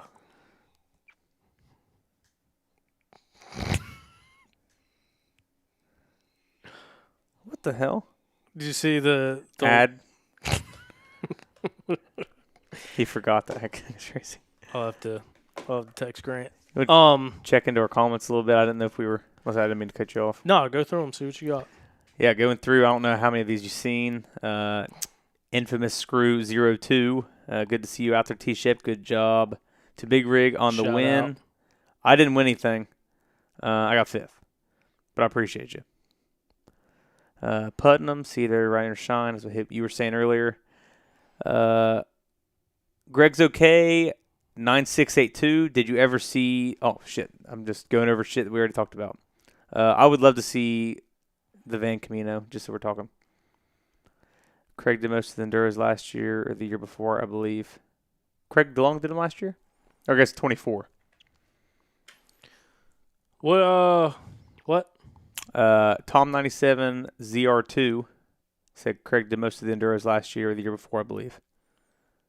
Talking about Craig. I think it had to have been a couple years ago, maybe 23. Yeah, I don't. Which I wasn't racing them, but I don't remember. Correction, it was 2023 he raced them. Yeah, he just answered his own question, and I didn't even read, so that's my bad. Cody Barnes, more like Cody Barks. For Eddie going to be barking. That was a stretch, but I agree with you. Paul Alley says XC1 is stacked. We agree. Carson George, 628. Yes, it's red. I don't get it. I don't know what we were talking about, maybe. No points, but still. J-Day 5146 said, I heard there's a new J-Day off-road coming down south. I do believe I'm going to fly a 172 down there, and Ethan's going to let me ride a 350 to sweep. So I think I'm going to be a Tuesday traveler down to Jacksonville to hang out and maybe sweep a J-Day. So I'm pretty pumped on that, unless I got some more. I got some buddies that are going down to racing, unless I can throw my Yamaha in there, which would be preferred. But going to be down there hanging out. Hopefully be down at Daytona hanging out as well. Heard J-Day is going to be fire at the Club MX. I probably agree. Paul Alley says Addie Harris is also fast. I agree. J-Day first round is at Bostwick. It's a Tuesday race before Florida. So, yeah, you guys going down. I guess it's I guess everyone's probably going to be down there anyway. A lot of people are anyway. But first round of J-Day is going to be at Bostwick MX, and it's the Tuesday before Florida. So, guys like me, I'll fly down Monday, hang out, ride Tuesday, and would love to hang out and then go that weekend. I think me and you kind of talked about doing the a Friday deal and then Supercross Saturday, GNCC which Sunday, which you'll be there anyway. Yeah. And then that is all caught up other than Stu maybe possibly being a nurse. Still waiting to hear. I don't think he's a registered nurse. I think he's just a nurse. Might be doing some Yamaha activities Friday down there. Call me, bud. I need to go get my motorcycle license. That'd probably be smart. I just bought a Zuma today, and I'd like to get it ready and take it down there. That'd be fun to run around Daytona. Yeah. So a couple years ago, I guess it was last year, we went to York Vintage Motorcycle Swap Meet, and there's a guy over there he had how a factory fatty is. It's like a bare metal cone pipe for a dirt bike. They had one for a Zuma, and he wanted $300 for it, and I offered him $60, and he took it. So I still have it. I don't know if it's sitting at Thomas Caldwell's because I gave it to Larry, and I don't think they really wanted to put it on the Zuma. But now that I bought a Zuma, I think I'm for sure putting it on because I want it to be loud. I need to make sure the Zuma runs first. It does look sick, that pipe. Yeah, I don't even know where it's at. I think it actually might be since I moved last year, I think it might be in my enclosed trailer, which is also where half my other shit is. But yeah, it's all caught up with the comments here. Sweet. So let me ask you this. We talked about XC1. We talked about XC2. We talked about Big Buck going on. Not going to put you on spot. Championship predictions, race predictions, any of that kind of stuff, because I hate doing it too, so I don't want to be put on the spot about it either. But do you think that we see any XC2 riders having a season anywhere close to what Grant Davis was able to do last year? Like, how often do you think that we'll see an XC2 guy getting up in the mix for overall wins? I think overall podiums is a given. I think that'll happen. But do you think that we'll see any XC2 riders battling for overall wins again this year? I think Gus did it last year, and I'm sure he's had enough time to test and get comfortable on the Honda. So I honestly think Gus will be, kind of playing the catch-up card from the second row, catching the guys and kind of crawling his way forward. I definitely think Gus is capable of some overall podiums this year. I would like to say overall wins. I guarantee he could be. I mean, Nicholas DeFeo obviously did, probably will again. Might see it this weekend. Big Buck might feel familiar. So I do think it's definitely possible. I think going in, I think we all knew Grant was. I'm not going to say he was different because Gus rode with him all last year. I mean, he was close to him in a lot of spots. I don't think you're going to see an XC2 rider get 4 overall wins this year, but it's possible, I don't know if we'll ever see that again. Yeah, I doubt it. But that's just my 2 cents on it. I mean, Gus might be texting me right now telling me to F off, but I don't think that we're going to see an XC2 rider get 4 overall wins this year, in my opinion. I think they're mostly all capable of it. Which, just like his past weekend at the Mid-East, Brody Johnson won Pro Class. So he's obviously feeling pretty comfortable on his Husqvarna. Last place start, dead last. Crawled himself back, beat his brother, beat Michael DeLosa. I think he had a pretty good day at the sprint, U.S. Sprint a couple weeks ago. We were talking about his finishes. So, yeah, him, Gus. I mean, Jack Walker's had some good rides. JoJo, I know I'm missing probably 3 guys, so I apologize. But, no, I don't think it's going to be the same. But I think they're going to be guys hanging around the overall podium for sure. Yeah. I mean, kind of like what you mentioned, like T-Rex, what he did last year to start the season. Yeah. I mean, T-Rex is another dude that, like, if everything had gone right. I think they were plagued with a lot of maintenance or a lot of mechanicals last year, and I think there was 1 or 2 rounds that him and Josh both would have been top 3 overall. I think they were both Together. I think they were both at, was it Talladega? They were both on good rides at the time before they had mechanicals, or was it Florida? Yeah. I know for sure Talladega, Nick was in the mix. So, not throwing any shade on the Kawasaki at all, just saying if they have their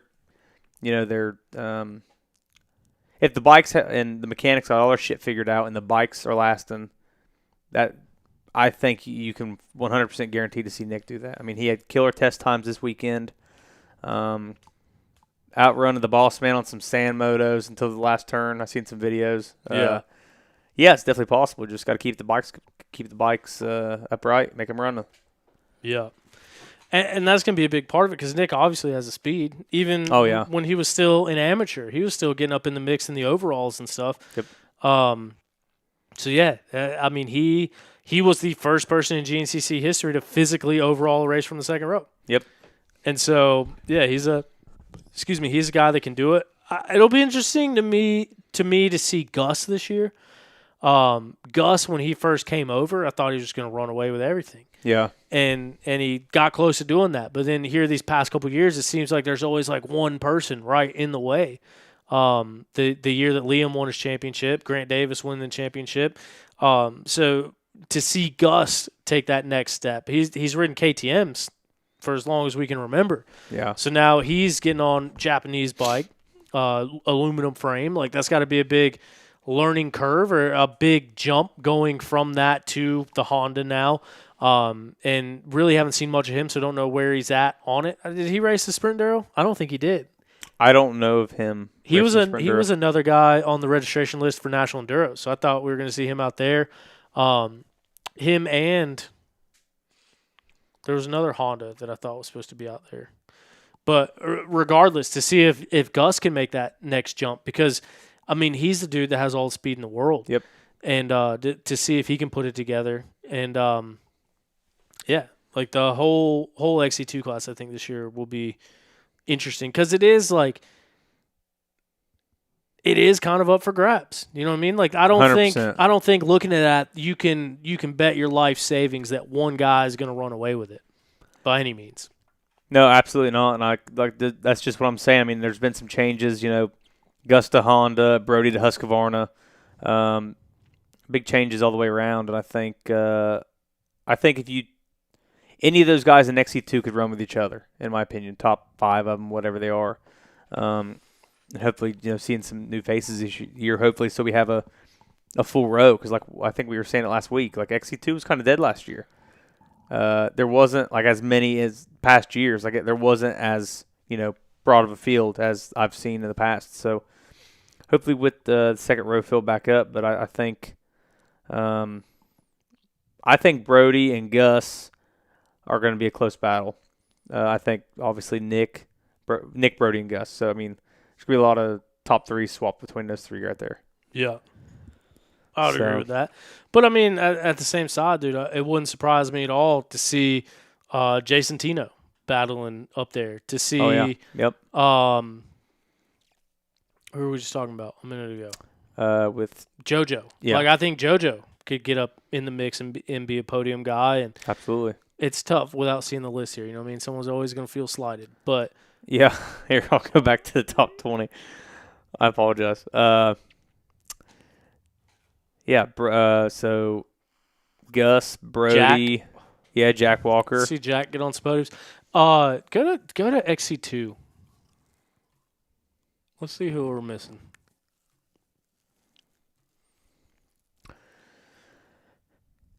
Yeah, so Grant and Cody leaving, and that leaves us with Grant, Cody, and Josh. So that'll be Gus, Nick, Brody, Jack Walker. I mean, Toby Cleveland's won a race. Yeah. Tino. I don't know how many more of these guys down here obviously are going to be running XC2, but, I mean, there's definitely a possibility for any of these guys to do well. Is there any – I wonder – I can't think off the top of my head. I guess we'll find out this weekend, but I'm trying to think, is there anybody – like kind of coming out of left field and racing? Like, is there any West Coast guys coming over? Or is there any guys from other series that are coming over and racing XC2 or anything? I don't know of it either. I can't think of any. I think Jack Eddy's going to be here for the first couple rounds. Jack Evanson, so see him over here. I don't know if Mason Simmons coming over, but I mean, I do think just spitballing. I think if Mason Simmons quit racing West Coast and came back over here, he would be a lot more fiery compared to what he was. Like I think he'd be a lot more consistent. A lot of high vibes over on the West Coast for him. He's been killing it, so that'd be cool to see him come back and actually race a couple of them on an actual team. And other than that, I don't know of anybody else jumping up to XC2 that we don't know of, or anybody coming from somewhere else. Be cool to see. Yeah. It'd be cool to see some of the guys from Europe come back over, like they did a couple first 3 race tour, like Joe Sepp and Steve Holcomb. Now on a Sure Taco. So that'd be interesting to see some of those guys.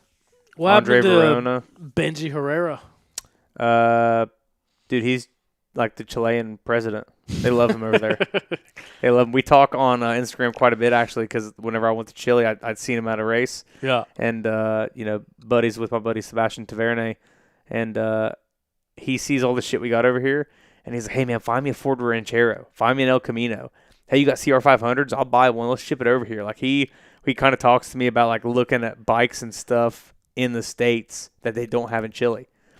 He's like, let's get that thing boxed up. Like, send it over here. Like, I want it. That's cool. So, obviously a Red Bull athlete for the country of Chile. And he's got some pretty cool – dude, motorcycles are different down there. Like, the whole racing scene, it's a party. Like, it's disco whenever you're going up to the damn podium. It's pretty crazy.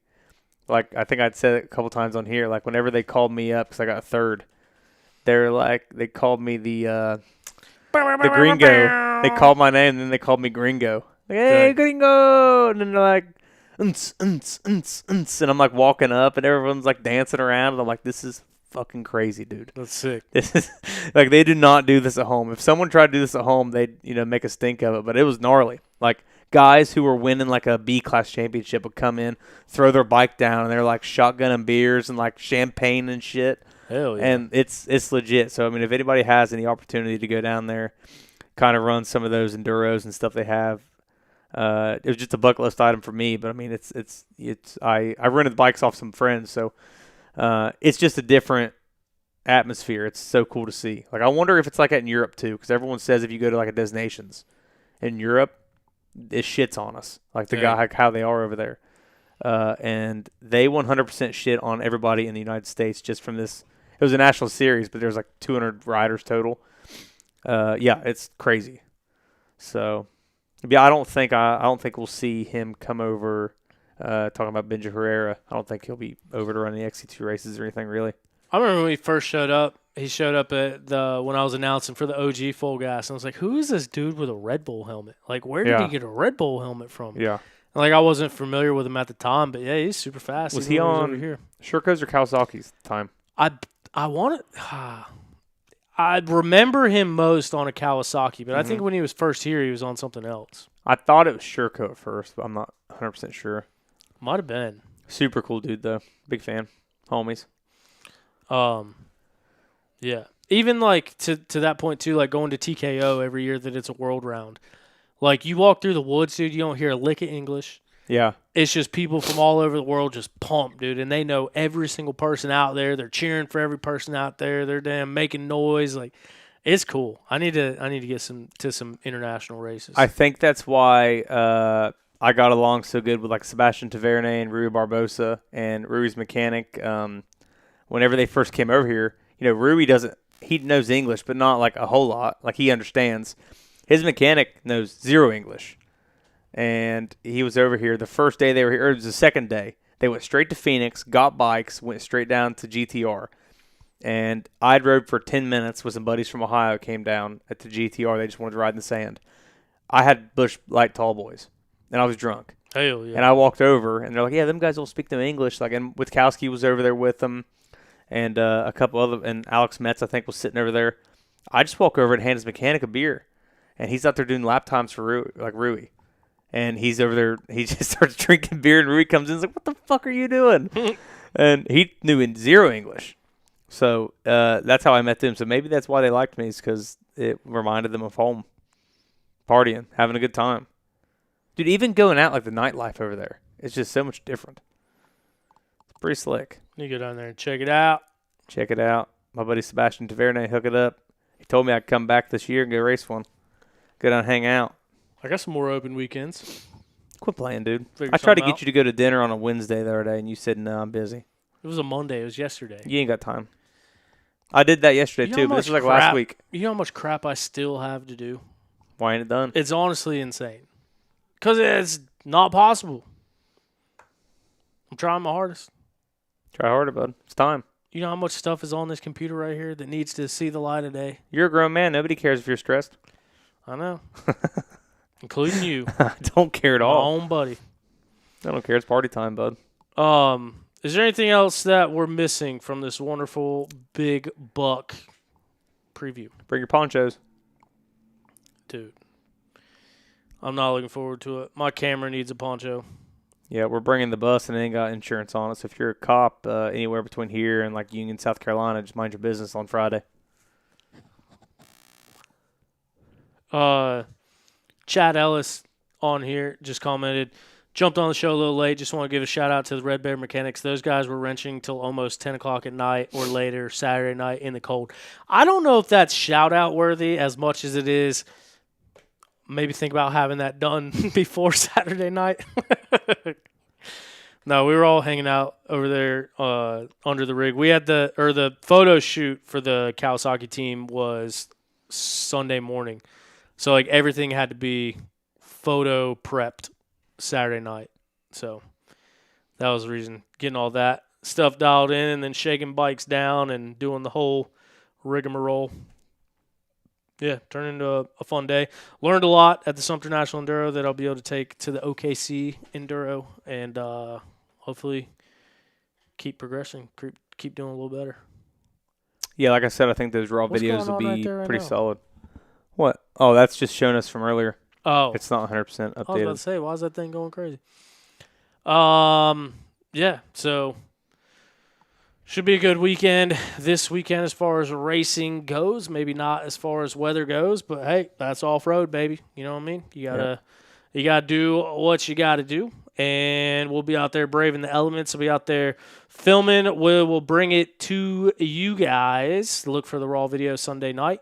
Trying to figure out how to do a couple more things at the GNCC. So if you got any ideas or anything that you guys would like to see or behind the scenes, let us know. Might put Craig to work this weekend as well, trying to get some stuff. But yeah, should be interesting. Can't wait to come on here next week and talk about the weekend that was and talk about everything that's going to happen this weekend at the Big Buck GNCC. Craig, are you racing?